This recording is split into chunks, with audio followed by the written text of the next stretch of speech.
വീട്ടിലെ ഊണെന്നൊക്കെ പറഞ്ഞാൽ ഇതാണ്. നല്ല പൊളപ്പ ഊണുകളും മറ്റുമാണ് ഇവിടെ കൊടുത്തുകൊണ്ടിരിക്കുന്നത്. ഈ കടകളും മറ്റും തുടങ്ങിയിട്ട് 2 മാസമേ ആയിട്ടുള്ളൂ എങ്കിലും ഇവിടെ വന്ന് കഴിച്ചവരാരും പിന്നെ ഇങ്ങോട്ട് വരാതിരുന്നിട്ടില്ല. കാരണം വേറൊന്നുമല്ല, നമ്മുടെ ചേച്ചിയുടെ കൈപുണ്യം തന്നെ. രാവിലെ 6 മണിക്ക് കട തുറന്ന കാപ്പിയും ഊണും ഒക്കെ എന്നും ഇവിടെ ഉണ്ടാകും. വൈകിട്ട് 4 മണി വരെയാണ് ഇവരുടെ കച്ചവടങ്ങളും മറ്റും. ഞായറാഴ്ചയാണ് ഇവിടുത്തെ സ്പെഷ്യലുകളും മറ്റും ഉള്ളത്. സ്പെഷ്യൽ എന്ന് പറഞ്ഞാൽ തിരുവനന്തപുരത്തുകാരുടെ ഫേവറേറ്റ് ആയ കപ്പയും ചിക്കൻ പരട്ടും. 6 പേർക്ക് ഒരേ സമയം ഇരുന്ന് കഴിക്കാനുള്ള കടകളും മറ്റും ഉള്ളെങ്കിലും ചേച്ചിയുടെ മനസ്സ് വലുതാണ്.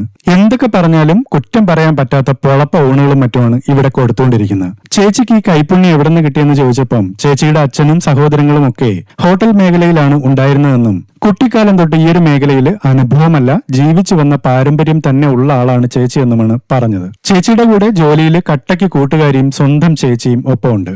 കടയുടെ ലൊക്കേഷനും മറ്റും പറഞ്ഞില്ലെന്ന് പറയരുത്. നമ്മുടെ തിരുവനന്തപുരം മലയൻകീഴിനടുത്ത് ആണപ്പാട് ജംഗ്ഷനിൽ തന്നെയാണ് ഈ ചേച്ചിയുടെ കട. ഇവിടുത്തെ ഊണെന്നൊക്കെ പറഞ്ഞാൽ ഒരു ഒന്നൊന്നര ഊണാണ്. ചോറും അവിയലും കിച്ചടിയും തോരനും അച്ചാറും സാമ്പാറും രസവും പുളിശ്ശേരി മീൻകറിയും ഒക്കെ ആയിട്ടാണ് ഈ പൊളപ്പ ഊണുകളും മറ്റും ഇവിടെ കൊടുത്തുകൊണ്ടിരിക്കുന്നത്. പാവത്തിനെ പോലെ ഇരിക്കണം നോക്കണ്ട, ഭയങ്കരനാണ്. ഇച്ചിരി ചോറ് വെന്തുപോയാ പറയും ശർക്കരയും കൂടെ വാങ്ങിച്ചോണ്ട് വരെ. എല്ലാരും ഇവരെയൊക്കെ എടുത്താട്ടെ, ഇവരൊക്കെ സ്ഥിരം പാർട്ടികളാണ്. എന്റെ കറിയുടെ കാര്യവും കുറ്റവും എല്ലാം ഇവര് തന്നെ തിരുത്തി പറയും. ഇവര് തന്നെ വിളമ്പി തിന്നോണ്ട് പോവുകയാണ് പതിവ്. അവിയല്, കിച്ചടി, തോരൻ, അച്ചാർ. എനിക്ക് അച്ഛന്റെ കടയിലെ എന്തായിരുന്നു ജോലി എന്നറിയാമോ? വെള്ളം കോരലും മില്ലി പോക്കുമായിരുന്നു.